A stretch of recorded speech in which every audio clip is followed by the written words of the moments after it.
Hey guys, welcome back to the WODdoc Project 365, episode 685. Today what we're doing is talking about tight pecs and how they can contribute to our inability to go up and overhead and limit things like our overhead position, our front rack position, the things that we are built upon on our functional evaluation of the shoulder.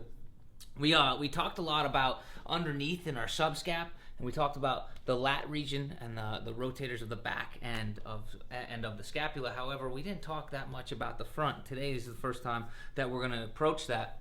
And the first thing that we're going to talk about is how the pec could possibly limit those positions. So whenever we have a forward drawn posture, okay, and that's that presentation in which our shoulders get drawn forward, all right, and our head will then also be drawn forward, but we don't necessarily always look down to the ground. We have this thing that's called a righting reflex. So we lift our chin up like such, and then we get into a position like this.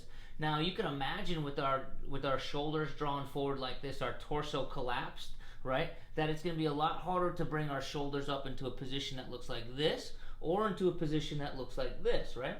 So what's one of the things that we want to be able to do? We want to be able to draw our shoulders back and down. However, if the musculature is so tight, we still get limited, all right? I got Dan here. He's nervous about being on his first episode. You can see how much he's sweating, all right?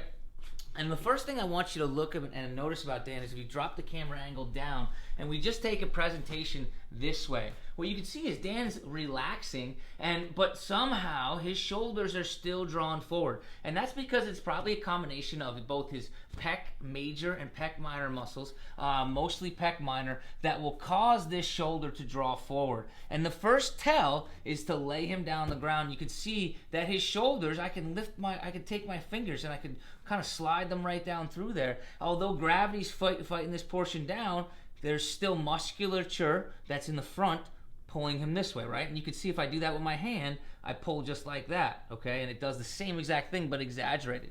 Now, if we look up at here and we come onto the side and we look straight down from the top of his head downwards, we see one shoulder that's raised up higher than the other. And you know what? Lo and behold, Dan said, "Oh man, my right is so much tighter than the other than my left." And if we look, the presentation and just on each side, you can see how one finger rests higher than the other. This is his AC joint, this is his AC joint, right? Or a acromioclavicular joint. So when we do this and we want to be able to test to see, oh man, is it really tight, or is he just kind of like just sitting in a bad position, all we have to be able to do is take our hands, press them on his shoulders, push them down, and see if they spring back up, right? If I push down like that, see if it springs back up. And what you're going to see with Dan is it kind of comes up just like that. So if I push down, he's not horrible, but it springs back up to a certain position where I can still slide my hand under there.